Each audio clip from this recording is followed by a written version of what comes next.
السلام علیکم ورحمۃ اللہ وبرکاتہ۔ ان اللہ و ملائکتہ یصلون علی النبی یا ایھا الذین آمنوا صلوا علیہ وسلموا تسلیما۔ معزز سامعین اکرام، میں نے جس ابھی آیت کریمہ کا تلاوت کا شرف حاصل کیا، آئیے اس کے متعلق کچھ اور آگے آپ کو سناتا چلوں۔ ایک مرتبہ اور بلند آواز سے درود شریف پڑھ لیجئے۔ اللہم صلی علی سیدنا شفیع الحبیب مولانا محمد مبارک وسلم، صلاۃ و سلام علیک یا رسول اللہ صلی اللہ علیہ وسلم۔ میں نے جس آیت کریمہ کا تلاوت کا شرف حاصل کیا ہے، اللہ تبارک و تعالیٰ ارشاد فرماتا ہے، بے شک اللہ اس کے فرشتے پیارے نبی صلی اللہ علیہ وسلم پر درود بھیجتے ہیں۔ اس لیے خالق کائنات نے اس آیت کے ساتھ یوں ارشاد فرماتا ہے، یا ایھا الذین آمنوا صلوا علیہ وسلموا تسلیما، اے ایمان والو میرے پیارے حبیب پر صلاۃ و سلام کا نذرانہ پیش کرو، کیونکہ اللہ اور اس کے فرشتے بھی نبی پر درود بھیجتے ہیں۔ قرآن شریف کی تلاوت کیجئے تو بے شمار احکام ملیں گے، لیکن ساتھ ہی ساتھ خالق کائنات نے یہ نہیں فرمایا کہ ایمان والو اللہ وہ کام کرتا ہے تم بھی کرو، قرآن مطالعہ کر لو، کہیں یہ نہیں ملے گا۔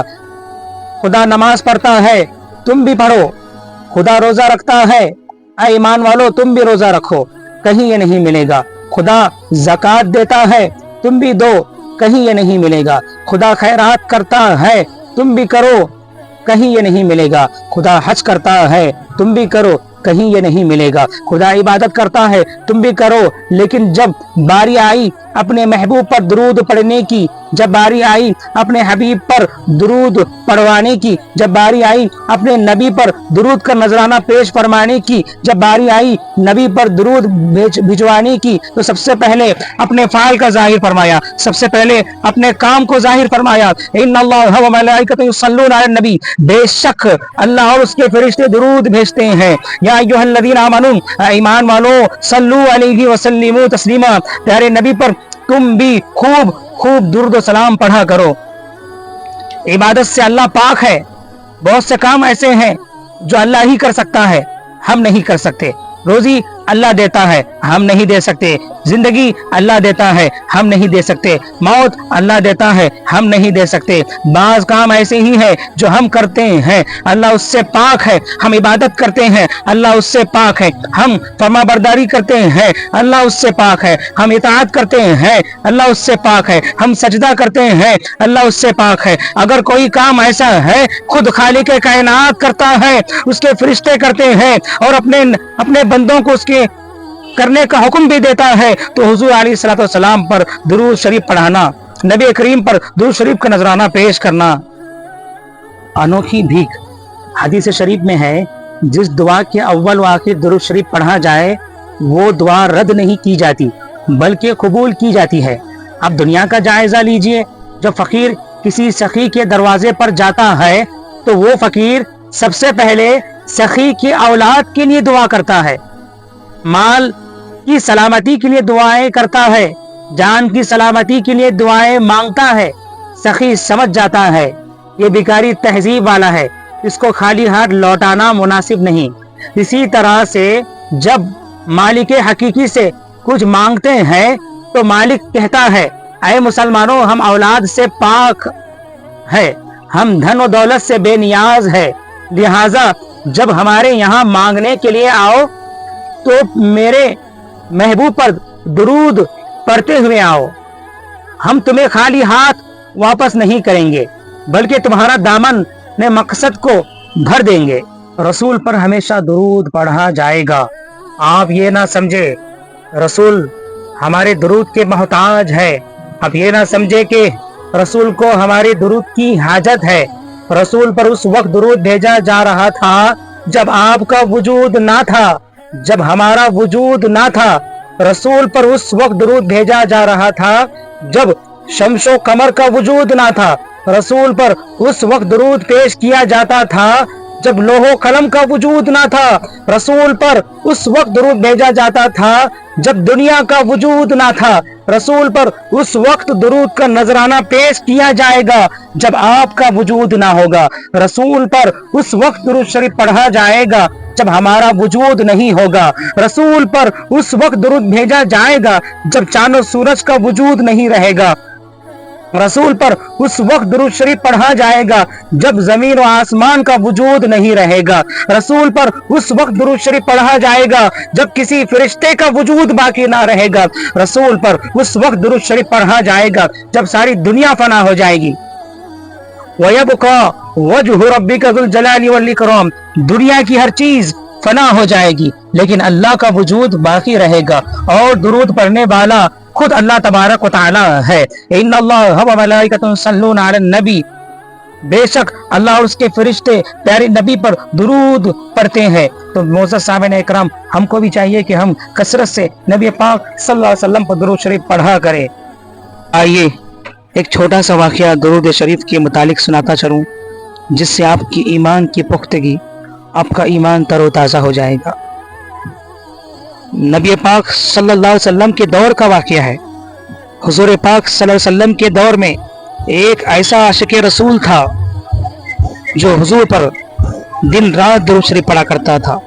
बैठते वक्त दुरूद, सोते वक्त दुरूद, खाते वक्त दुरूद, हर वक्त दुरूद पढ़ता था। दुरूद का माहौल बनाया हुआ था। तो एक दिन वो आशिक रसूल सफ़र के इरादे से एक जगह सफ़र के लिए निकला। सफ़र के लिए जहाज पर बैठा, पानी की जहाज पर सफ़र के लिए बैठा। तो वहाँ भी चुप नहीं रहा, वहाँ भी दुरूद शरीफ का विर्द जारी रखा, वहाँ भी दुरूद शरीफ पढ़ता रहा। तो क्या देखते हैं, समंदर में एक मछली उस दुरूद को सुनते हुए आगे जा रही है। पानी की जहाज आगे जा रही है, वो आशिक रसूल दुरूद पढ़ता हुआ आगे जा रहा है और ये मछली दुरूद शरीफ को सुनते हुए आगे जा रही है। इतने में क्या देखते हैं कि कुछ शिकारी उस मछली को पकड़ लेते हैं, पकड़ के उस मछली को बाजार ले चले जाते हैं और एक साहबे रसूल हुजूर नबी पाक सल्लल्लाहु अलैहि वसल्लम के को दावत करने के बारे में सोचते हैं और हुजूर पाक सल्लल्लाहु अलैहि वसल्लम को जाकर के दावत देते हैं कि हुजूर पाक सल्लल्लाहु अलैहि वसल्लम आज आपको हमारे घर में खाने की दावत है। इतना कहकर वहाँ से वो अपने घर तशरीफ़ ले जाते हैं। वो साहबे रसूल अपनी बेगम को कहते हैं, ऐ बेगम आज हम नबी पाक सल्लल्लाहु अलैहि वसल्लम को दावत कर देंगे। इतना कहकर वो साहबे रसूल अपनी बेगम से घर से बाहर बाजार तशरीफ़ ले जाते हैं। वो साहबे रसूल वही बाजार में तशरीफ़ ले आते हैं जिस बाजार में जो दुरूद शरीफ सुनने वाली मच्छी को लाया गया था। वो साहबे रसूल के हाथ में वही मच्छी हाथ में आ जाती है जो मच्छी दुरूद शरीफ सुन रही थी। तो वो साहबे रसूल उस मच्छी को लेकर के अपने घर आ जाते हैं। अपने घर आकर के अपनी बेगम अपनी बीबी को कहते हैं, ऐ बीबी इस मछली को पाक को साफ करके काट के हंडी में डाल के मच्छी बना दो, खाना बना दो, इंशाअल्लाह ताला मैं नबी पाक सल्लल्लाहु अलैहि वसल्लम को ले आऊंगा। इतना कह करके वो साहिब रसूल अपने घर से बाहर तशरीफ ले जाते हैं। यहाँ उनके वो साहिब रसूल की बीबी उस मछली को पाक को साफ करके काट के हंडी में डाल के आग लगाते हैं। आग लगा करके मच्छी की हंडी चूल्हे पर लगते हैं तो आग बुझ जाती है। वह साहब रसूल की बीबी जो वापस हंडी को जब नीचे रखते हैं तो आग लग जाती है, जब वापस चूल्हे पे रखते हैं तो बुझ जाती है। इतने में वो साहब रसूल तशरीफ लाते हैं और अपने बीबी से पूछते हैं, ऐ बेगम ऐ बीबी क्या बताओ खाना बन गया, क्या मच्छी बन गई, क्या मैं हुजूर पाक सल्लल्लाहु अलैहि वसल्लम को ले आऊं। इतना कहना था। वो साहिब रसूल की बीबी ये सारा किस्सा सुनाती है, देखिए जब मैं मच्छी की हंडी आग पर रखती हूँ तो आग बुझ जाती है, जब नीचे रखती हूँ तो आग लगना फौरन शुरू हो जाती है। ये सारा मामला, ये सारा किस्सा नबी पाक सल्लल्लाहु अलैहि वसल्लम की बारगाह में तशरीफ ले जाते हैं, ले जाकर के सारा किस्सा सारा वाकया सुनाते हैं। हुजूर नबी पाक सल्लल्लाहु अलैहि वसल्लम मुस्कुराते हैं, मुस्कुराकर फरमाते हैं, ऐ साहिब रसूल तुम नहीं जानते इस मच्छी को दुनिया की आग की क्या मजाल, इस मच्छी को जहन्नम की आग भी नहीं जला सकती। अल्लाह अकबर। वजह क्या? क्योंकि एक मेरा आशिक रसूल मुझ पर दुरूद पढ़ रहा था और ये बेजुबान सी मछली उस दुरूद को सुन रही थी। तो अल्लाह तबारक व तआला ने उस दुरूद को सुनने के मुकाम पर इस अदना सा जानवर मछली को अल्लाह तबारक व तआला ने दुनिया की आग जलाने की क्या मजाल, जहन्नम की आग भी हराम करा दिया। अल्लाह अकबर। तो मुअज़्ज़ज़ साहब-ए इकराम, हम तो नबी पाक सल्लल्लाहु अलैहि वसल्लम के उम्मती है, हम इसके ज्यादा हकदार है कि हम हुजूर नबी पाक सल्लल्लाहु अलैहि वसल्लम पर दुरूद व सलाम पढ़ा करें। दुआ है कि अल्लाह तबारक व तआला हम तमाम को दुरूद शरीफ कसरत से पढ़ने की तौफीक अता फरमाए। अस्सलामु अलैकुम। इसी तरह और अच्छे बातें सुनने के लिए हमारे चैनल से जुड़े रहें, जो चैनल नेम नूर स्टोर बल्लारी। آفیشیل.